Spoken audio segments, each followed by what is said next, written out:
ওঠেন আর দেখলেন আপনার ঘরের জানালাটি আসলে একটি বিশাল ডিজিটাল স্ক্রিন, যা আপনাকে মঙ্গলে থাকার অনুভূতি দিচ্ছে। আজ থেকে মাত্র 25 বছর পর পৃথিবী এমন এক রূপ ধারণ করবে যা আপনার কল্পনাকেও হার মানাবে। আজ আমরা জানবো 2050 সালের এমন 5টি প্রযুক্তি সম্পর্কে যা শুনলে আপনার গায়ের লোম খাড়া হয়ে যাবে। প্রথমে আসা যাক কোয়ান্টাম কম্পিউটিং বিষয়টা নিয়ে। আসলে এটা কি? এটার সাথে ফিজিক্স বা পদার্থবিজ্ঞানের একটি খুব গুরুত্বপূর্ণ বিষয় যুক্ত আছে, যেমন সুপারপজিশন এবং এন্ট্যাঙ্গেলমেন্ট। ভেবে দেখুন, এমন এক পৃথিবীর কথা যা আজকের সুপার কম্পিউটারের থেকে কোটি গুণ দ্রুত। যা করতে আজকের কম্পিউটারের 10,000 বছর লাগবে, তা এটি করবে মাত্র কয়েক সেকেন্ডে। মানে কোয়ান্টাম কম্পিউটার করবে মাত্র কয়েক সেকেন্ডে। এটি পাসওয়ার্ড হ্যাকিং থেকে শুরু করে নতুন ঔষধ আবিষ্কার পর্যন্ত সব বদলে দিতে পারে। এরপর 2 নম্বর বিষয়টা নিউরালিঙ্ক বা ব্রেন কম্পিউটার ইন্টারফেস, যাকে ইলন মাস্কের নিউরালিঙ্ক নামে আমরা সবাই চিনি। মানুষের মস্তিষ্কের সাথে কম্পিউটারের সরাসরি সংযোগ দেওয়া হয় এখানে। 2050 সালে আপনাকে হয়তো আর টাইপ করতে হবে না, শুধু মনে মনে ভাবলেই মেসেজ চলে যাবে। ইলন মাস্কের এই প্রযুক্তি অন্ধদের দৃষ্টি ফিরিয়ে দিবে আর পক্ষাঘাতগ্রস্ত মানুষকে আবার হাঁটতে সাহায্য করবে। কিন্তু ভয়ঙ্কর ব্যাপার হলো, আপনার মস্তিষ্ক কি তখন হ্যাক করা সম্ভব? আচ্ছা, আমরা তৃতীয় বিষয়টা নিয়ে কথা বলি, পারমাণবিক ফিউশন শক্তি বা নিউক্লিয়ার ফিউশন বিক্রিয়া। এখানে পদার্থবিজ্ঞানের একটি বিষয় যুক্ত আছে। আমরা তো বিখ্যাত সূত্র E=mc² সম্পর্কে জানি। এই সূত্রটা কিন্তু নক্ষত্রের শক্তি তৈরির প্রক্রিয়া আমাদের বলে দেয়।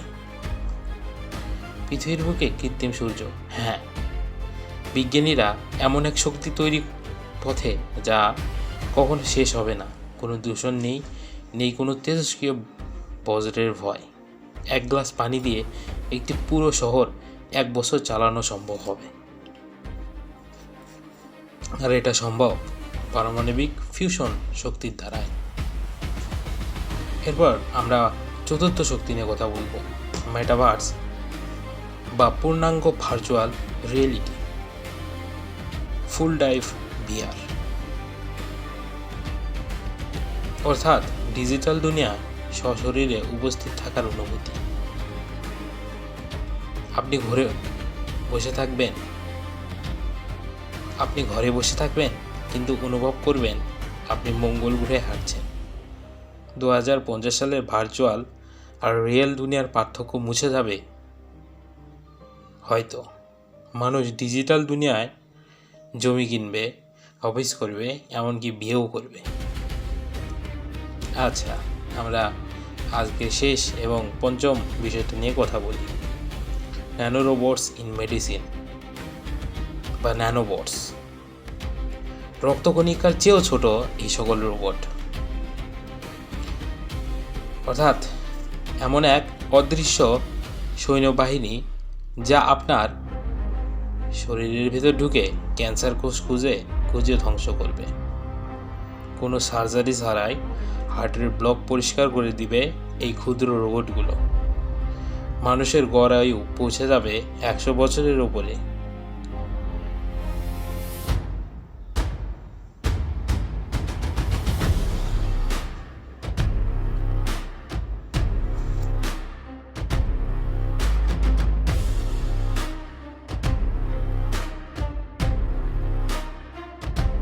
কিন্তু এই অতি আধুনিক পৃথিবী কি আমাদের জন্য আশীর্বাদ হবে নাকি অভিশাপ? আপনার কি মনে হয়? আপনার মতামত আমাদের কমেন্ট বক্সে অবশ্যই জানাবেন। এমন আরও রহস্যময় ভিডিও দেখতে আমাদের চ্যানেলটি সাবস্ক্রাইব করে রাখুন আর বেল বাটনটি চাপতে অবশ্যই ভুলবেন না। দেখা হবে পরবর্তী ভিডিওতে একসাথে।